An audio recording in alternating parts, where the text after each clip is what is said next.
नमस्कार, पुण्य श्लोक शो में आज हमने देखा देवी अहिल्या और मल्हार राव सुबेदार जी साथ में होते हैं।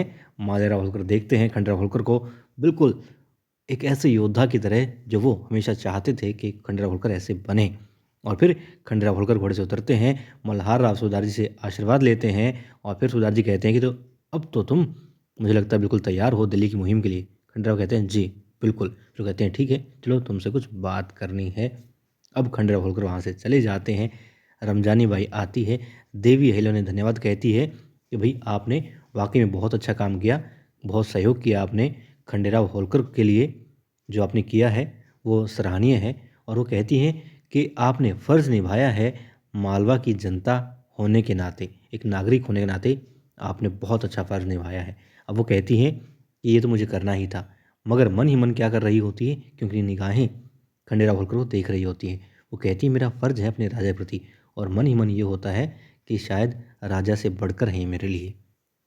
अब देवी अहिल्या कहती है मन ही मन कि हाँ, मैं आपके मन में क्या चल रहा है समझ रही हूँ, क्योंकि आपकी आँखें पढ़ ली हैं मैंने और आपकी आँखों में वो साफ-साफ दिखाई दे रहा है, जो आपकी भावनाएँ खंडेराव होलकर के प्रति हैं, जो कि निश्चल है, पावन है, तनिक भी मिलावट नहीं है और गलत भी नहीं है। अब खैर आगे बढ़ जाती हैं देवी अहिल्या भी और अब दिखाते हैं मल्हार राव सूबेदार जी और उनका पूरा परिवार द्वारकाबाई साहिब को छोड़ कर के सभी मंदिर में होते हैं, शिव शंभू की प्रार्थना कर रहे होते हैं, पूजा आराधना कर रहे होते हैं। और मल्हार राव सूबेदार जी शंख देते हैं खंडेराव होलकर को, कहते हैं शंखनाद करो दिल्ली की मुहिम का। अब वो शंखनाद करते हैं, सभी लोग बहुत खुश होते हैं जो उस प्रांगण में थे। खंडेराव होलकर कहते हैं उनके बाबा साहेब से कि बाबा साहेब आपसे आशीर्वाद लेकर के सदैव अच्छा लगता है। और फिर से वो कहते हैं कि ऐसी भावना जगती है कि हाँ, जीत कर के आएँगे। और अब फिर से खंडेराव होलकर इतनी शक्ति महसूस कर रहे हैं कि वो कह सकें स्वाभाविक रूप से कि हाँ, बाबा साहेब हम आपके आशीर्वाद प्राप्त करके जीत जाएँगे, जीत कर के आएँगे, विजय प्राप्त करेंगे इस मुहिम में भी। वो कहते हैं बिल्कुल, हमें तुम पर गर्व है, फ़क्र है और तुम यकीनन जीत कर के ही आओगे। अब वहाँ पर शंखनाद सुन करके द्वारकाबाई साहिब और गुनू जी का बुरा हाल हो रहा होता है। वो कहती है शंखनाद हो गया है जीत का, क्योंकि खंडेराव होलकर हारने वाला तो है नहीं, जीत करके ही वापस आएगा और बिजलियाँ दौड़ेंगी द्वारकाबाई साहिब के खून में। अब गुरु जी कहते हैं चिंता मत कीजिए सासूबाई, ये उसकी अंतिम मुहिम होगी, क्योंकि साथ में विष बन करके गुरु जी भी जा रहे हैं। अब द्वारकाबाई साहिब हैरान होती हैं और कहती है मतलब क्या है तुम्हारा। वो कहती हैं सासूबाई आप भी कुछ भी मतलब ले जाती हैं। कहने का अभिप्राय सिर्फ ये है कि मैं कुछ ऐसा करूँगा जिससे कि वो जीवित तो रहेगा मगर बाकी युद्ध लड़ने लायक नहीं रहेगा, बस इतना। आप पूरी बात सुन तो लिया कीजिए। वो कहती लेकिन देखिए यदि खंडेराव के साथ कुछ गलत हुआ मैं तुम्हारा साथ नहीं दूंगी।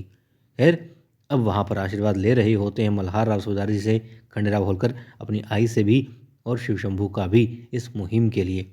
अब बाबा साहेब कहते हैं कि खंडेराव जाओ तुम तैयारी करो मुहिम की, रणनीति बनाओ। आप नहीं आएंगे बाबा साहेब? कहते नहीं, मैं नहीं आऊँगा, ये मुहिम तुम्हारी है, तुम्हारी योजना होगी, तुम्हारी रणनीति होगी और तुम्हारे बाजुओं के दम पर ही यहाँ विजय होगी। ठीक है, खंडेराव होलकर चले जाते हैं, बाकी सब भी चले जाते हैं। मंदिर में बसते हैं सिर्फ मल्हार राव सूबेदार जी और गौतम साहेब। गौतम साहेब हैरान होते हैं कि आप नहीं जा रहे हैं, आखिर युद्ध की योजना? कहते नहीं, बहुत लड़ाइयाँ लड़ी हैं, अब मैं थक गया हूँ, आराम करना चाहता हूँ। एक थकान सी महसूस हो रही है और थकान बल्कि इसलिए महसूस हो रही है क्योंकि पिता हूँ और अब देख लिया है कि हाँ खंडेराव होलकर बहुत अच्छे से काम कर रहा है। पहली बार ऐसा लगा जैसा मैं उसको चाहता था। अब तो बस ये मुहिम वो जीत करके आ जाए, फिर उसे आधिकारिक रूप से राजा ही घोषित कर दूंगा। ये बात सुन करके गौतम बाई साहेब बहुत खुश हो जाती हैं। अब उनके हर्ष की कोई सीमा नहीं होती, क्योंकि वो यही तो चाहती थी बचपन से खंडेराव होलकर के कि वो युवराज बने, छोटा सूबेदार बने। और अब मल्हार राव सूबेदार जी ने कह दिया कि उसे राजा बनाऊंगा, वो राजा बनने लायक हो गया है। और अब एक सैनिक आता है, वो बताता है कि कुलगुरु जी मिलने आए हैं। तो कहते हैं ठीक है, तैयारी करो उनके स्वागत की, हम अभी आते हैं। और वहाँ खंडेराव होलकर, गंगूबा, तुकोजी और देवी अहिल्या होते हैं। गुप्त रूप से उनकी चर्चा हो रही होती है, योजना बना रहे होते हैं इस दिल्ली मुहिम के बारे में। खंडेराव बताते हैं कहाँ कहाँ से टुकड़ियाँ आएंगी, कब कब उनसे वो मिलेंगी, कौन से पड़ाव पे सारी इकट्ठी होंगी और किस रास्ते से वो लोग जाएंगे, सारी योजना बना रहे होते हैं। रसद कहाँ से लेनी है, हथियार कहाँ से कैसे क्या रहेगा, कौन सी जगह वो पड़ाव डालेंगे, सारी बातें हो रही होती हैं। बीच में आ जाते हैं तभी तुकोजी और सब लोग रुक जाते हैं। अब खंडेराव होलकर कुछ कहना चाहे उससे पहले देवी कहती है, माफ़ कीजिए गुरु जी, लेकिन उन्हें लगता है, देवी को लगता है कि यहाँ मंत्रिमंडल की इस गुप्त बैठक में एक सिपाही होने के नाते इन्हें नहीं आना चाहिए। देवी हेले कहती है, उन्हें ऐसा ही लग रहा है, यदि वो गलत नहीं है तो, क्योंकि यहाँ पर बहुत गुप्त रूप से बैठक हो रही है और आप बेशक रिश्तेदार हैं, मगर पद वो नहीं है आपका कि आप इसमें शामिल हों। अब खंडेराव होलकर कुछ कहना चाहते हैं, उससे पहले ही गंगूबा भी बोलते हैं, तुकोजी भी बोलते हैं कि हाँ, बेशक रिश्तेदार हो, मगर हर चीज़ की एक मर्यादा होती है और कानून जो होता है, कुछ जो रणनीतियाँ होती हैं, वो रिश्तेदारी से भी बढ़ कर के होती हैं।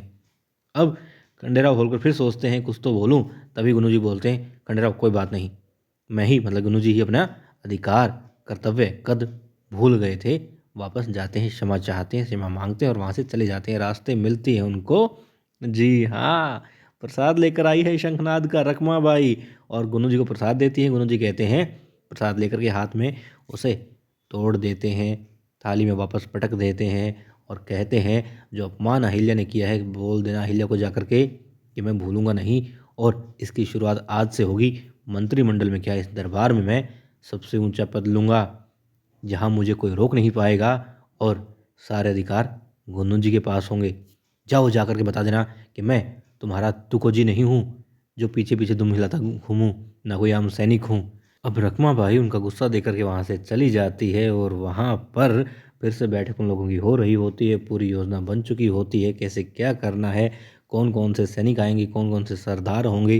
पता लगता है कुछ सरदार तो मल्हार राव सूबेदार जी के साथ में होंगे और बाद में वहाँ वाली मुहिम, वहाँ का काम खत्म करके पूना वाला फिर खंडेराव होलकर के पास में उनसे मिलने आएंगे।